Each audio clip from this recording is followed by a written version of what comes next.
Ang mga kinakatakutan ng Administrasyong Marcos may posibilidad ng mangyayari. Ay naku, grabe ito. At ito, dating Pangulong Rodrigo Roa Duterte may mensahe kay Pangulong Bongbong Marcos. At panoorin na rin ho natin itong sagutan or pagsupalpal ni Bato de la Rosa dito kay Franz Castro Lipad.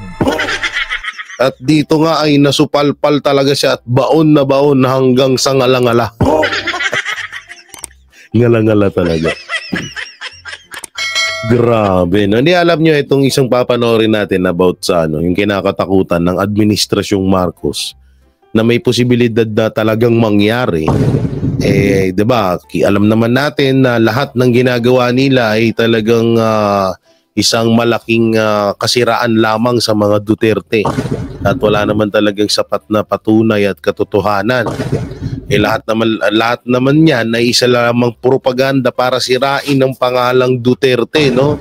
So yun nga, no, mga banateros, mga kabiyaya, may posibilidad na ngang mangyari yung kinakatakutan ng Congress, ng Senate, at ng buong gobyerno, buong anti-Duterte na Administrasyong Marcos.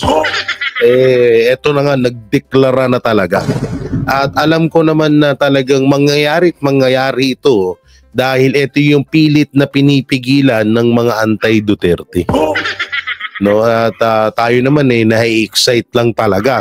Talagang nananabik tayo na sana nga matuloy na ito para mawala na ang mga kurap, ang mga buaya sa ating lipunan.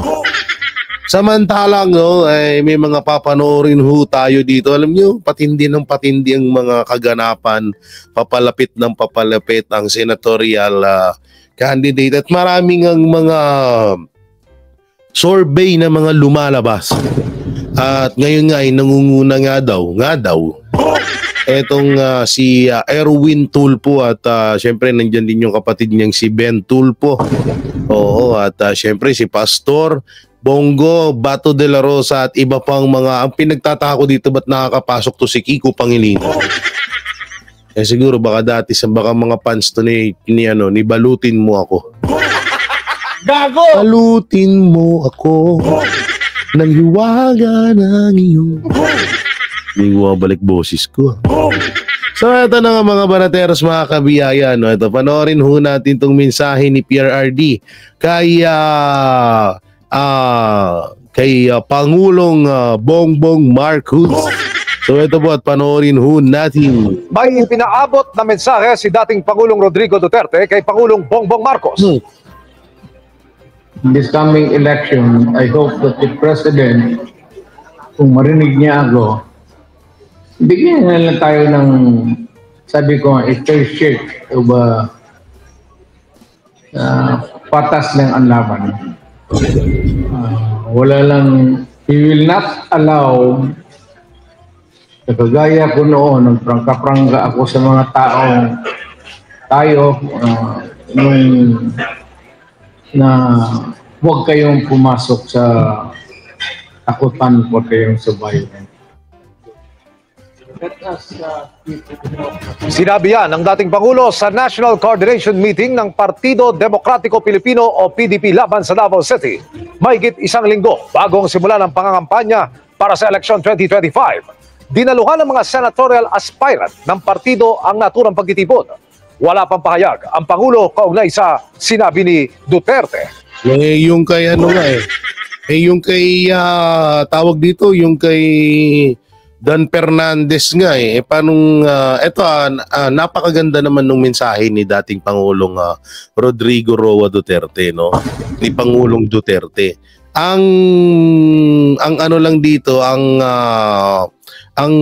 isa sa mga maliwanag dito ay kung nagkakaleche-leche nga ultimong budget sa Pilipinas na hindi natin alam kung saan napupunta, asahan na natin na medyo may kababalagang mangyari sa eleksyon. Kung yung hindi niya nga may paliwanag, hindi niya magawa ng paraan, yan pa kaya. Isa yan sa pinaka-problema dito sa Pilipinas. Kung napanood nyo ba yung video ko kay Dan Fernandez na namimigay siya ng pera, sabi niya ay galing daw sa bulsa niya. Saan ka ba nakakita isang congressman na sumasahod ng 250k per month namimigay ng pera sa mga butante niya? Gago! Diba? Doon pala mapapaisip ka na paano mo nagagawa yun? Minamagic mo yung pera. Like may lahi ka bang salamangka? Salamangkero na magicin mo yung pera para dumami? Pero alam nyo, sana. Huwag pa rin tayo mawalan ng pag-asa kahit wala tayong pag-asa. Sana nga na maging patas ang eleksyon. Kung makikita nga natin ngayon sa social media, ang daming fake news. Yung nangingibabaw daw si ganito, nangingibabaw daw si ganyan. At lahat makikita mo, kasiraan kay Bongo, kasiraan kay Senator Bato de la Rosa, sa lahat ng mga partido ng mga Duterte, puro kasiraan ng halos nakikita sa mga social media platform. So hindi naman lahat, meron talaga na, pero mas marami yung fake news kasi nga, marami naman silang pondo pang bayad sa mga nagpapalaganap ng fake news. Gago! So doon pa lang, isa ng halimbawa ho yun na medyo talagang tsaka noon pa man alam nyo, nung panahon lang talaga ni dating Pangulong Rodrigo Roa Duterte, doon tayo nakakita ng eleksyon na wala talagang naging dayaan nung naging Pangulo na si PRRD. Tignan nyo naman, di ba? Full blush yung boto. Oo, yung iba nga daw, katulad nung sinasabi ni Attorney Glenn Chong, na hinabol nga lang daw ni Lisa Araneta Marcos yung boto para hindi naman daw nakakahiya kay Marcos. Durin mo ba naman, mas mataas ang boto ng vice presidente kaysa sa presidente. So medyo talagang tagilid nga naman yun. Sana nga magkatotoo nga yan, no? Magkatotoo nga na maging patas ang laban ng eleksyon.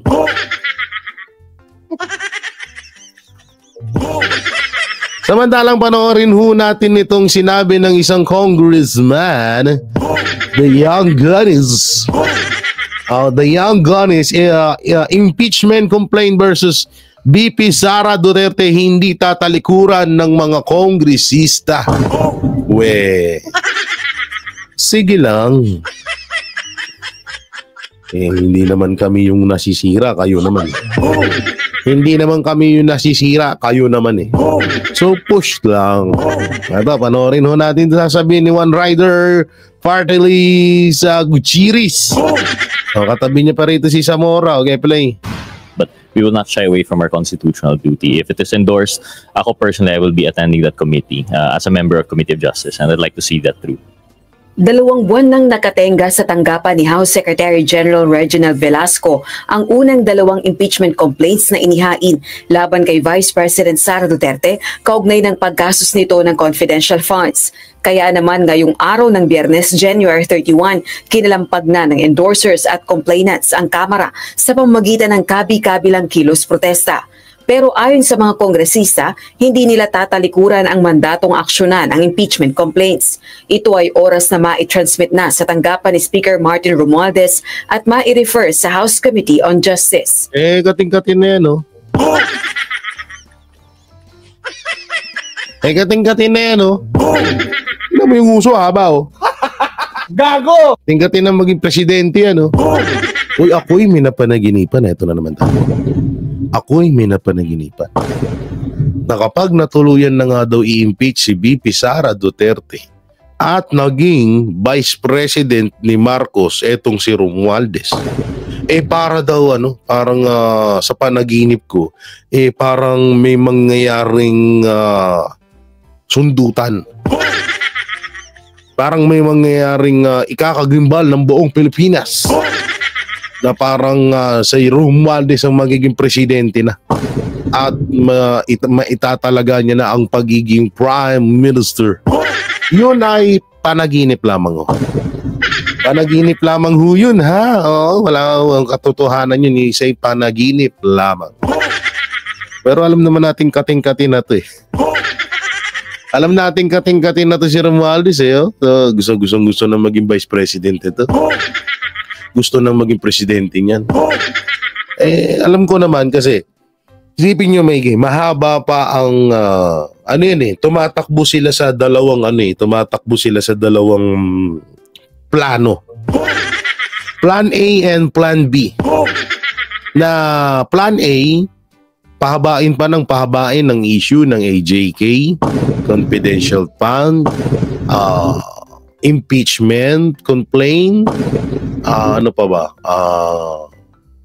Office of the Vice President budget. Gusto pa nilang pahabain yan hanggat hindi pa nila na uubos ang kaban ng bayan. Ngayon, Plan B, pag natapos na yung ganun nga, bigla nasusulpot tong si na para palitan ng bilang Vice President si VP Sara Duterte. So, hindi natin alam kung may papasa na sa Senate yan.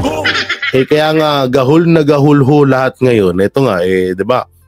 Nung nakaraan, may sabi po sa atin na isa sa mga congressman ang nakaipon daw di umano ng 100 billion para gamitin sa pangangampanya ng mga senator.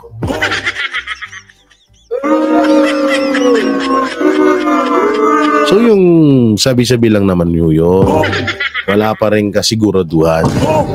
Pero ang nakakapagtaka ho dito, kasi ito nga yan, ito yung totoo, na talagang gusto nga ng administrasyong Marcos na puro bataan nila yung makapasok. Para may mas lakas sila, mas may kakayahan sila na ipa-impeach etong si VP Sara Duterte. So kung pagtutugmain mo yung sinabi ko na yun at yung about doon sa naipon na 100 billion para sa pangangandidato ng mga hawak ng administrasyong mga politiko na makapasok sa pagiging senator, may konting katotohanan. No? Talagang medyo nakakatakot lang. Kasi nga ang parang ang lumalabas dito parang dadaanin nila ang taong bayan sa pera. So biling ko boto mo, babayaran kita. Pero mo 100 billion ay naku, ang laking pera na nun. 'Di ba? Sabihin na nating dosing senator na pabor sa kung makapasok lahat yun kayang buhatin ng 100 billion yun. Diba? So yun ng ayan natin, may Diyos naman na nakakalam may Diyos na magtatalaga. Kung kahit anong pandaraya mo, kung ayaw niya, hindi mangyayari yan. So tuloy natin. I don't think the Congress will shy away from its constitutional duty. I don't think I've heard any member who would say no to it if it were to already be endorsed to that committee.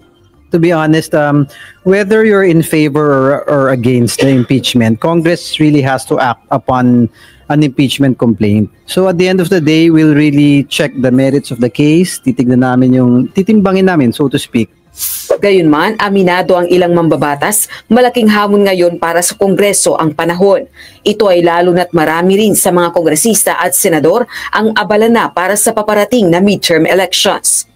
It's not just a matter of impeaching a certain official. It's also assuring a conviction in the Senate. That's a different thing. So I think kailangan din natin makita yon. The Senate also most of them will be focused campaigning, in the coming days. So that would also be a challenge. Hanggang sa kasalukuyan, wala pa ring tugon si House Secretary General Velasco sa mga tanong ng media tungkol sa kahihinatnan ng mga impeachment complaint na nakabinbin sa kanyang tanggapan. Hanggang February 7, 2025 na lang ang sesyon ng Kongreso bago muling mag-break para sa paparating na eleksyon at muling magre-resume sa June 2, 2025. Focused Secretary General Velasco. Stress na si Dilima. Sabi niya, asan na si Junel? Ay. Gago! Junel! Grabe, no? Yung mga anti-Duterte talaga, isang muka. Itong congressman na to, hindi ko alam kung attorney ba yan o ano. Isa sa mga nagpapa-impeach kay Sara Duterte. Halatang alam mo yun, hindi nila talaga naisip yun na ipapa-impeach mo ang isang vice-presidente dahil galit ka lang sa kanya. Kasi eto halimbawa may isang grupo na lumabas, hindi niya kakampi ang Marcos, hindi niya kakampi ang Duterte. Biglang gusto niyang i-impeach dahil may nakikita siyang pangit sa ganito ganyan. Halimbawa, pangit si Marcos. Halimbawa, pangit yung ginagawa ni Marcos. Ganun. So yun, medyo may may parang konting kapanipaniwala. Pero yung tipong ganito nila De Lima, nila Trillanes, diba? Matagal nang may galit sa mga Duterte yan eh. So ibig sabihin, kaya lang nila gustong ipa-impeach si BP Sara, dahil sa kagustuhan lamang nila. Hindi kagustuhan ng ibang tao. Stress na, kawawa naman. Kawawa naman, parang hindi na natutulog no? Wala, alam naman natin na naggagamitan lamang sila, no? So eto na nga, no? Ito yung, mamaya na pala to. Siguro, mamaya na yan. Ito, unahin muna natin tong kay, ito maganda to, ito. Yan. Panoorin natin tong sagutan or pagsupalpal ni Senator Bato de la Rosa kay Franz Castro Lipad. Pakinggan. Issue ayon sa Quadcom ng Kamara, may sapat na basihan para kasuhan si dating Pangulong Duterte dahil sa di manoy crimes against humanity sa kanyang drug war. Pero sabi ng kanyang mga kaalyado, politically motivated ang rekomendasyon ng Quadcom. Ang tanong ng bayan. Dapat bang sampahan ng kaso si dating Pangulong Duterte o hindi? Hindi.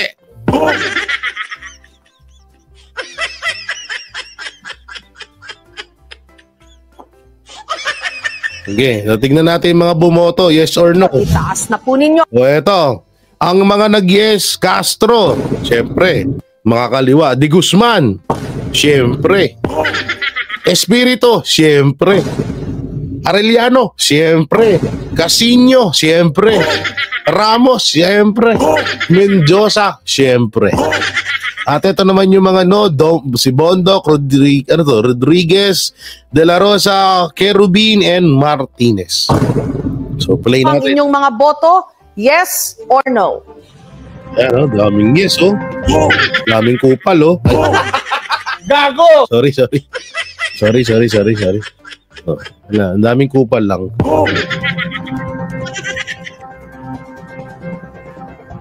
At ang mga sasalang para pagdebatihan ang isyong ito, sino? si Representative Castro na...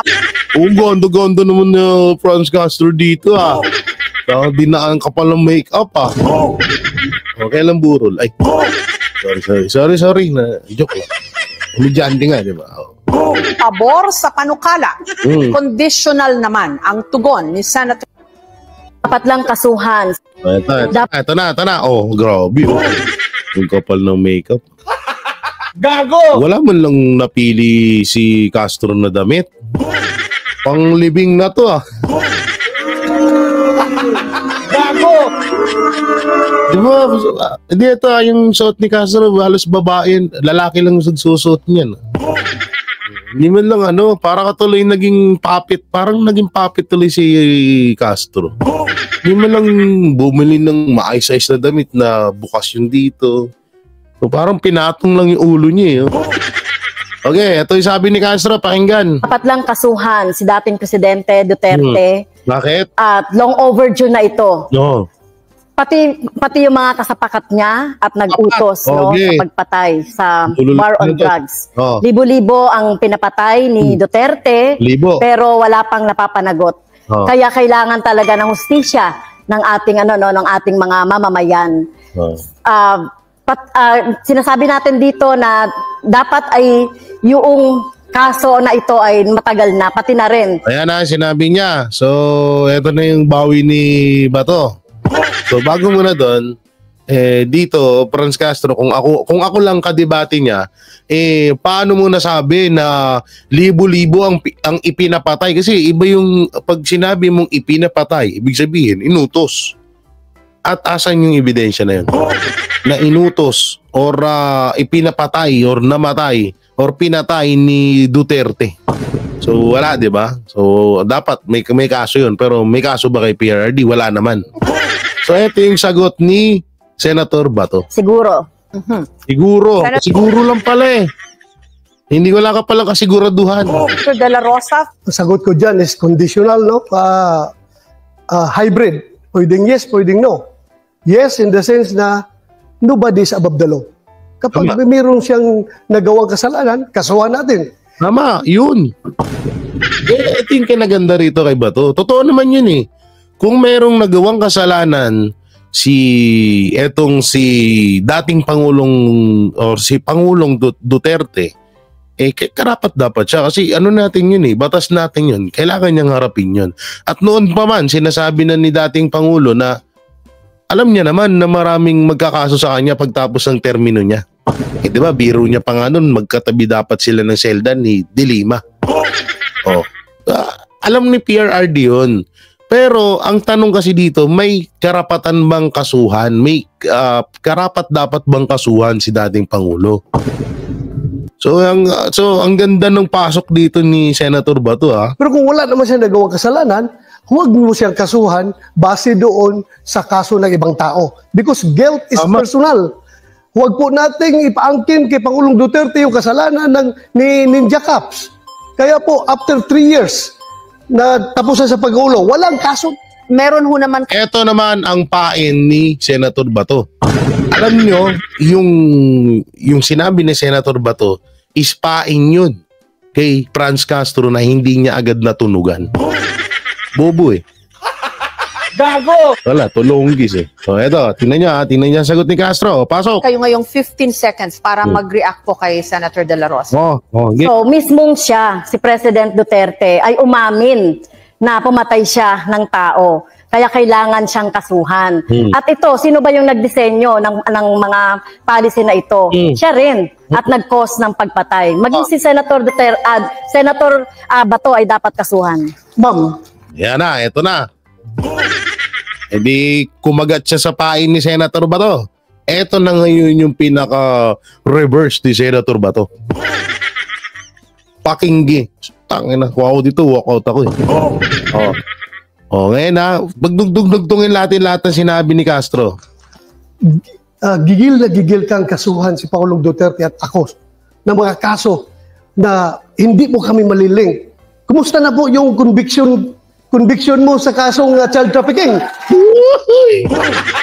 Gago! Sapol sa panga. Napangiti na lang siya. Sabi niya, oo nga pala, no? Sabi niya, oo nga pala. May kaso nga pala ako. Oo nga pala, convicted nga pala ako. Naisampa nga pala yun sa korte. Hinatulan ako ng korte na convicted ako. Gago! Nakalimutan ko. Hanitin natin konti. Masarap pakinggan eh. Ayan. Hindi mo kami maliling. Kumusta na po yung conviction mo sa kasong child trafficking? Ano na po nangyari? Bakit andyan ka pa? Hindi ka pa nakulong? Yun na ang tanong ko. Pakisagot lang. Kasi ang ordinaryong tao nagtatanong, porque congresswoman ka, hindi ka nakulong. Yun, no? Gago! Sakit nun. Porket congresswoman ka, hindi ka nakulong. Diba? Tapos, eto diba? Sinabi ni Franz Castro na dapat kasuhan si Senator Bato at etong si Pangulong Duterte dahil inamin daw ni Pangulong Duterte na pumatay siya. So dito nagka-leche-leche ang utak ni Castro. Pakinggan niyo. Sila pag yung mga ordinaryong tao, kulong kaagad. Kung ito po ay nasa Kongreso, ay out of order ko po dahil wala siya sa tanong. No? Wala siya sa tanong. Debate yan eh. Nakakaintindi ka ba ng debate? Okay, play. Ana, nag-loading ang utak. Ang putang ina. Gago! Wala na, nagkagulo-gulo na utak ni Castro. Ulitin natin.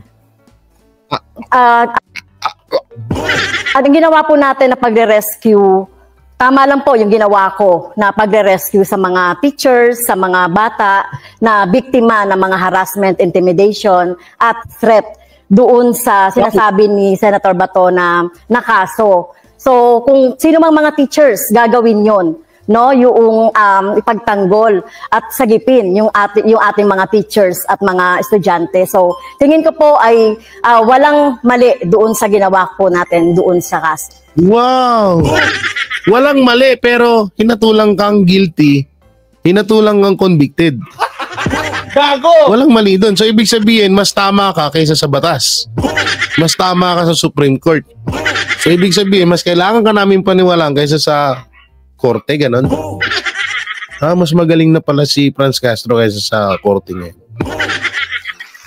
Now, Senator De La Rosa, may pagkakataon ho kayo na magtanong o mag-react pa rin sa position po ni Representative Castro. 15 seconds po. Ano pong risk yun na pinagsasabi niya? Na yung mga parents ng mga bata mismo ay galit na galit sa kanya. Bakit ginamit niya yung mga kabataan para sa kanilang kapakanan? Walang risk yun nangyari doon. In fact, konbiktado ka sa kaso eh. Gago! Ipay na, durog na durog dito si Castro. Senator Bato, masyado mo naman dinurog. Durog na nga, dinurog mo pa. Parang malulusaw na si Castro sa kinakatayuan niya. Hindi totoo naman eh. Bakit nagkakaso si Castro ng convicted child abuser? Child abuse. Kasi nga, reklamo ng mga parents yun. Reklamo ng mga parents yun na kinuha niya itong mga batang to. Tsaka paano masasabing rescue? Ano yun? May baha? May sunog? Tsaka rescue dapat, ano yan, DHWD ang ano dyan, ang may kapangyarihan para gawin nila yun. Kung sakali mang minamaltrato yung mga bata ng kanilang mga magulang, DHWD yun. Hindi ikaw. Tapos saan mo dadalhin? Sa bukid, sa bundok. Diba? Yun yung hirap dyan eh. Puro kakudaan na kasuhan. Ikaw nga may kaso, ba't nakalaya ka? There was no rescue. Well, yung sinasabi naman po ng mga magulang na galit sa akin, ay ito ay gawa-gawa lang ito. Anong gawa-gawa? Convicted ka nga. Gago! Tanga.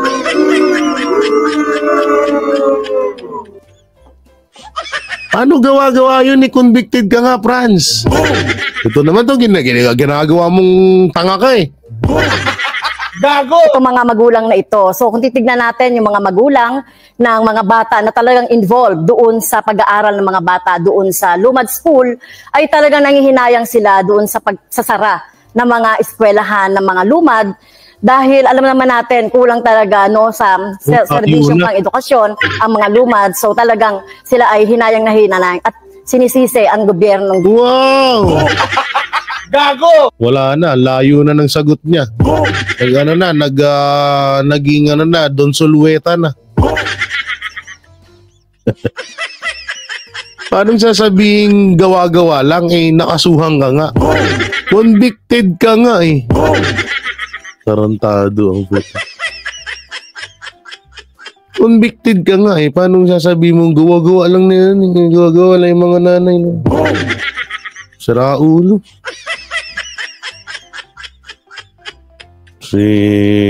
Si Franz Castro talaga, no? Sino to? Ay, walang na. So, ano naman to? Sino naman to? Si Trililing. Ito yung asawa ni Franz. Ay. So, ano sabi na naman itong asong ulol na to? Wala pa akong nakikita na pro Sara rally na lumagpas ng 3K. Dito sa NCR, hindi pwede ibilang ang INC rally kasi sabi nila ito ay support kay BBM. Tanga. Ba't ang dami yung tanga? Gago! Ba't napagsama-sama kayo ni Marcos? Ang galing nyo talaga mga hinayupak kayo. Galing din ni Marcos sa pagsama-sama niya itong mga hype na ito eh. Tulungis. So eto na, pag-uusapan na ho natin yung video na kung saan ho ay ito po yung isa sa mga kinakatakutan na mangyari nito. Katulad niyan, nila Tereliling, nila Castro, lalong-lalo na ng administrasyong Marcos. So eto na po, panoorin po natin. Seryosong pinag-iisipan daw ni Vice President Sara Duterte na tumakbo sa pagkapangulo sa 2028. Sinabi yan ng bise sa kanyang News 5 exclusive interview. Nasa frontline ng balitang yan, ang aming Mindanao correspondent na si Bril Montalvo. Sa unang pagkakataon ngayong taon, eksklusibong humarap sa News 5 si Vice President Sara Duterte matapos ang kanyang dinaluhang private event sa Panabo City, Davao del Norte kaninang umaga. Pero si VP Sara tila ilag sa isyu ng isinusulong na impeachment laban sa kanya. Tulong mo na sa bayan yan. Pag nagsalita ako, makakagulo ang bayan. Pero sa tanong kung tatakbo ba siya sa pagkapangulo sa 2028, I'm seriously considering running in the 2028 presidential elections dahil sa mga nakikita natin sa bayan natin na dapat ayusin, dapat baguhin, kailangan maging competitive tayo sa mga kapitbahay natin dito sa ating region at hindi lang sa region kundi sa buong mundo. Bagamat hindi makapagbibigay ng medical at burial assistance ang OVP dahil sa budget cut, tuloy naman daw ang iba pa nilang proyekto kahit pa may ilang OVP satellite offices ang nagsara. Meron sa kanila ang mga lumipat ng opisina dahil meron kaming budget cut sa lease allowed para sa isang lugar. Yung mga iba na hindi pasok sa limit namin sa pagbayad ng upa ay lumipat ng mga offices. Sa kabila ng budget cuts, patuloy pa rin daw ang Office of the Vice President sa kanilang trabaho. Nagpaabot na rin daw si VP Sara ng mensahe sa mga bagong leader ng Amerika, particular sa kanyang counterpart na si US Vice President J.D. Vance bilang bahagi ng pagpapalakas ng diplomatic ties ng dalawang bansa. Sa huli, sinabi ni VP Sara na imbis na politika, sana raw ay mas pagtuunan ng pansin ng gobyerno ang mas marami pang problema. Napakalaki ng problema natin sa bayan, mahal ang presyo ng bigas, mahal ang presyo ng pagkain, patuloy na tumataas ang presyo ng mga bilihin. Yun ang una nating tutukan dahil yun din ang unang pangangailangan ng ating mga kababayan. Kaya magkaisa, magmahalan. Nagbabalit. No, diba? Ang ganda. Pero in fairness paganda ng paganda si VP Sara. Yung isa, paluma ng paluma. Gago! Sorry. Hindi, ito alam nyo, ilang beses na sinabi ni VP Sara na stop na muna. Tama na muna ang politika. Kasi nga malayo pa ang 2028 election. Alam nyo, itong sinabi ni VP Sara Duterte, hindi ito hudyat ng pag-atras. Ito ay kaya niya to sinasabi na pag-isipan or pinag-iisipan ko pa. Alam nyo, napakagandang halimbawa ho nun. Dahil ang pagiging presidente ho ng isang Pilipinas or pagiging leader ng isang bansa ay hindi ho biro yan. Tingnan nyo yung leader natin ngayon, bangag. Ay, sorry. Tingnan yung leader natin ngayon, walang kwenta. Kasi nga, ang nasa utak lang, gusto kong maging presidente, yun lang. Pero wala sa utak niyang gusto kong maging presidente para mapaglingkod sa bayan. At pinag-iisipan nga ni VP Sara Duterte na kung handa na ba talaga siya.